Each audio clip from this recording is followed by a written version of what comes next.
Hello, hello, hello, my beautiful souls. Oh my goodness. It's been such a long time to get this first podcast out and rolling, but we are here. Show up in your mess. Remember, your mess is your message. And I'm going to take you guys way back on this first episode of, the whole beginning of when I really started to create some curiosity, when I really started to create some awareness, when I started to recognize some synchronicities that were happening in my life. But welcome, welcome, welcome. My name is Amanda Butchard, also known as the Nature Babe. I'm so excited that you're here. And all right, let's dive into this. So, it was, gosh, probably 2015, I want to say, when I was really, into my fitness career. I had many of you know, I had a large 4,000 square foot personal training studio that I owned and operated in Hanover, Ontario. And this is where, it really all began for me. I started, training a lot of clients that I would see in and out weekly. And just, I had such an amazing community of personal training clients. So if you know me from like the way, way back, the originals, make sure you drop in the comments. I would love to reconnect.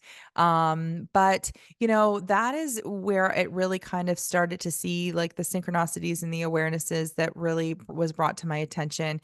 I was just doing life. I was doing life. I had, really had built a personal training career from scratch, and I was one of the first personal training trainers in my area to get certified, and ended up, owning my own building. And it was around 2015 where I really just kind of got that nudge of being like, hmm, there's something else. There's something else I'm supposed to be doing, but I don't know what. And if you know, this like answer the call, maybe some of you have heard. And I started thinking, well, like I have answered the call. Like I'm a personal trainer, like I'm helping people with their mental health, their physical body. I'm just loving this. And um I had no idea. I had no idea what the call was. I had no idea what, spirit. It wasn't like really talked about then in 2015 in my neck of the woods. So I was, working along in 2015, and I just remember seeing like so many synchronicities. I would see like numbers would start playing a role. I would be seeing like 911, 911, and 111, and I would be like, what do these mean? Like, what is going on? I'm seeing these numbers all the time. I probably pissed off so many freaking angels, spirit guides, of course, too. But they were obviously trying to get my attention of being like, hey, hello, we're out here. There is a higher force. There is a higher force guiding us. And I think a lot of us just aren't tuned in.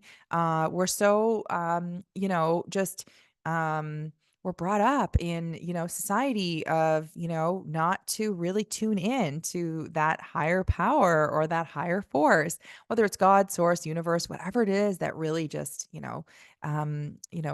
resonates with you. But I was definitely getting a lot of, angel numbers, and also just this deep niggling feeling that, I was here for something greater. I was here for something bigger, and I didn't know what that was. And it seemed scary, so scary. And anytime I kind of thought about it, I was just like, oh no, like I could never do that. And so I was so committed to my personal training clients. It took me a little while. It took me a couple of years actually. My husband and I had our only child in 2016, and you know what? Motherhood changes everything. I swear, motherhood opens up a whole other layer in your healing. At least it did for me. I literally um, remember just thinking like, how do you make this work now being a mom and um, running a business? Like how does this all intertwine? Um, anyways, we'll save that for another podcast. So, being a young entrepreneur, I just really seen some signs. I knew that there was something else bigger out there. I had actually trained a client and I can't remember her name, but I remember her telling me that, she was seeing some clients from home and working remotely. And I just thought that was so cool. I was like, wow, like, I remember thinking, and it all comes into thought first, right? I remember just thinking, like, how cool would it be to work from home? Like, come on, we're talking 2015. Like, I didn't know a lot of people back then that worked from home. I mean, now it's like it's so the new norm. But back then it really wasn't. And I remember thinking like, wow, it would be so cool to work from home. And I believe I was even pregnant at this time. See, pregnancy does crazy things to your body. And so I remember just really tuning in to these numbers that I was seeing, didn't know what the F they meant, and really tuning in to how scared I was. I wanted change, but I didn't know. And it's so easy just to stay in the comfortability. It's so easy to not make the changes because you gotta remember, I had a successful personal training studio. I didn't need to make any changes whatsoever. I was happily married. I had the most amazing clients you could ever ask for. They literally were, they really just the community, the involvement of just being together and working on our bodies and feeling so good. I mean, it just was literally anything a girl could ask for. And I just remember feeling like I was just depleted in a couple different areas. And I think motherhood definitely opened a new layer of depletion for me. It wasn't that I wasn't fully really fulfilled. I just knew that, like, holy crap, I don't know how much longer I can sustain this level of energy that I'm putting out. And um, I give so much energy out. If you're like me, drop a comment. I would love to hear from you. Like you're an all or nothing type person. You like, we're gonna fucking ride this thing until the wheels fall off type of energy. And that's kind of where I was. I was in fitness since I was 22. And, I'm just, 35, just before I have my son. And I'm like, I don't know how long I can sustain this energy, and pushing and being there for my clients. And if you know anything about the fitness industry, it is like go, go, go. You got to be on all the time. You got to have energy. You have to have more energy than everyone else, it feels. And so I just remember like having a conversation with myself and thinking and like being like, oh my gosh, like, how is this going to, what is going to happen once, I become a mom and how is this all going to work? And, I remember having like going for a little bit of a walk in our beautiful property that we have. We have 85 acres along the Saugeen River. And I remember just walking through there and just being like, wow, like we have such a beautiful space here. And my sister-in-law would always say that, you and your husband have such a beautiful, beautiful property. And I would always be like, "Yeah, it's really nice," but I was so wrapped up and so busy, with my work that I never really stopped and paused. I was doing and doing and doing. I was so overdriven in my masculine energy. I loved my masculine energy, and there's nothing wrong with our masculine energy. I was just very driven in my masculine energy. I was an overachiever. I was really thinking about all the things that would make me successful and, um, of what people thought of me and, really wrapped up in, not quitting and keeping everyone else happy. And it wasn't until I really started looking at these numbers and the patterns, and I had put out in there to the universe, that I really wanted to possibly work from home. I thought that that was something really, really cool. I thought, if I could just work from home and, raise our son that, we just had, I thought, wow, that would be just my dream. I thought, just to be at home, have the luxury of being at home. And, I had put that out there to the universe.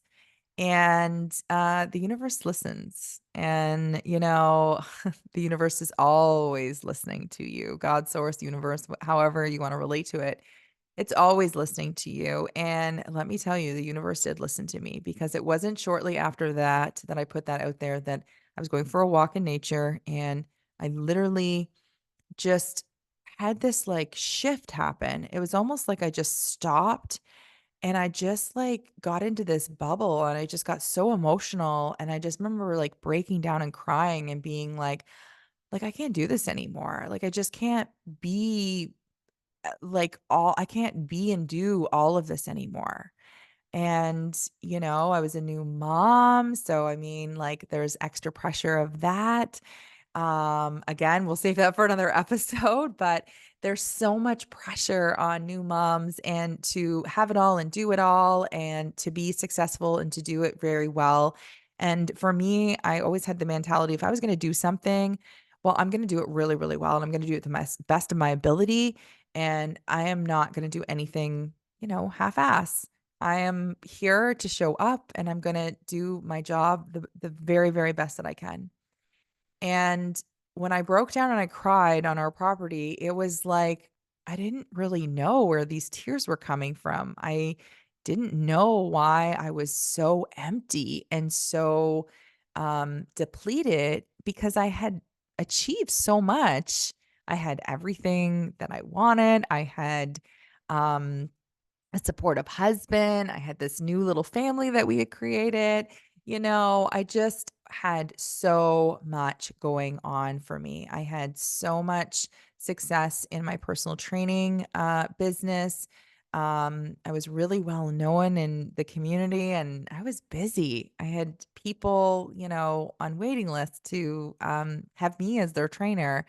And so it really just dawned on me when I just couldn't hold all the pieces up anymore that that was kind of the beginning of a surrender for me. I just broke down and cried.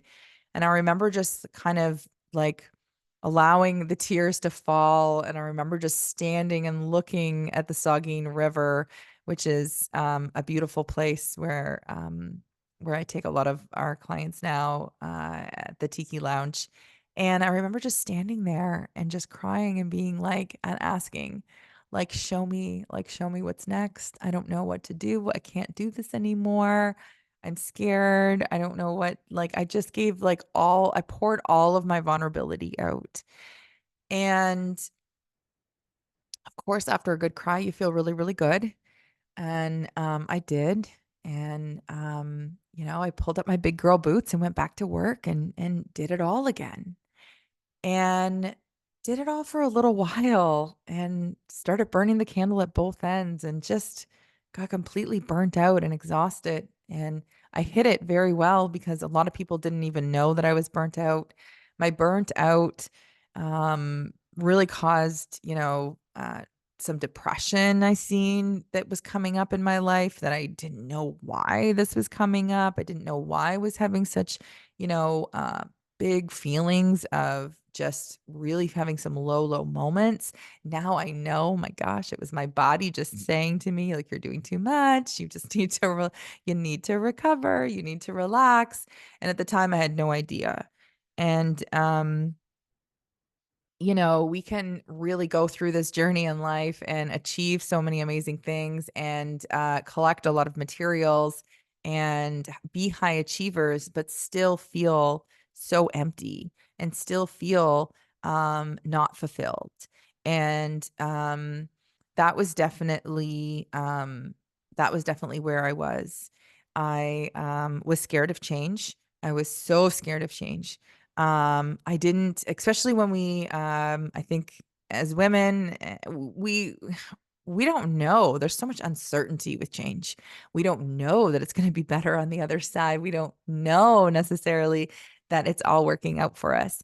And at that moment, when I was ready for change, I had no idea if it was going to be better. I had no idea if it was going to work out. And I didn't have a whole lot of trust. I didn't have a lot of belief. And trust and belief are some really big key components. I believed in everyone else. I believed in everyone else's goals. I supported everyone else's desires and dreams, but never really held space for myself. And I didn't trust anyone per se. I didn't feel safe enough in my feminine energy to really trust and lean in to really experience trust to know that it was going to be okay. And so it was a couple days after I, had a good cry when I went for a walk. That happened again. And I woke up one morning and I was like, you know what? I'm going to sell my business. I'm going to sell my building. And it was such a scary decision coming out of my mouth. Even when I said it, I remember emailing my husband. And I told him in the morning, and he was like, oh, okay. And then I emailed him and he was like, are you okay? Are you sure? And like, you've worked so hard for this. And I was like, yeah, no, I'm going to sell. And that is really when the ball really started rolling. I had no idea what the heck I was going to be doing. And I was so full of so much fear and uncertainty. But the ball kept on rolling. The ball kept on moving. I sold my building in 6 weeks. Yeah, 6 weeks. It happened so quick.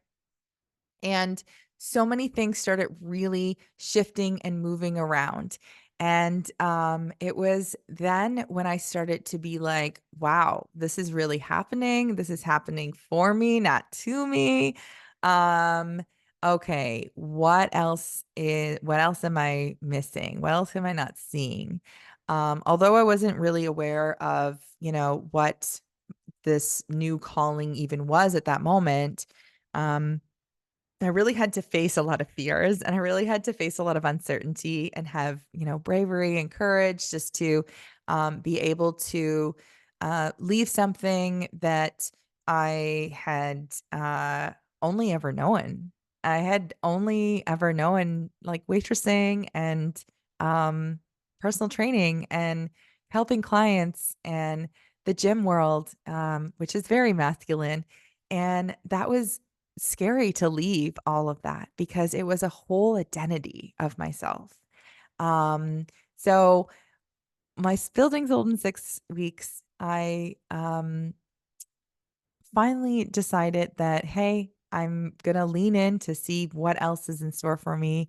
It was then where I literally was like, I'm gonna bring people to my place. I'm gonna bring people to my place. I don't know what we're gonna do, but I'm gonna bring them here. And I remember laying late at night, like 1 o'clock in the morning, and I was like, well, I need a name. I need something. I need some kind of a name. And it just all fell together so quickly. I knew there was something to do with nature because my sister-in-law had been saying like how beautiful our property is. And we're so lucky to just have this beautiful property. And so I knew it had something to do with nature. And I knew I had wanted something to connect women together. And so, at 1 o'clock in the morning, that's when Nature Babes was birthed. My mom was laying on the couch and sleeping. And I was like sitting in the chair in the corner right here in the Nature Babes studio. And I'm like, Mom, Mom. And I'm like, I listed off a few names to her. And then I said, "Nature babes." And she sat up and she looked at me, she, like, rubbed her head, and she's like, that one, circle that one." And then she laid down and went back to sleep. And I remember being like, "Nature babes. Okay, nature babes." You know, I just literally created this name, sold my building, and I have no idea what the heck we're doing next. I mean, I'm not connected to my guides. I'm not connected to my spirit guides. I know nothing about the spiritual world, okay? I came from the fitness industry and there was just wasn't talked about, right? I feel it's so much more talked about now than it was back then. But, yeah, 2019 is when Nature Babes was born. It's when, everything really started to take a new trajectory of our mission of what we were doing, and, I'm so excited to go along this journey with you and share more. And that's all I have today for this episode. I want to, come back and, tell you, about Nature Babes and what has been happening and um all of those good things. But I also want to tell you that I am doing an in-person event that is coming up September 7th. If you are in the Walkerton, Ontario area, even if you're not, we have people commuting in. This event is all about women empowerment, women stepping into their infinite potential. This is about you coming home to you, remembering who you are. You're going to experience a 4-hour deep immersion with myself and where we can meet in person. If you are wanting more information on that, you can check it out on our Facebook page or our Instagram page. And it will definitely take you to where tickets are available. So I will see you on episode 2. Have a good one. Bye.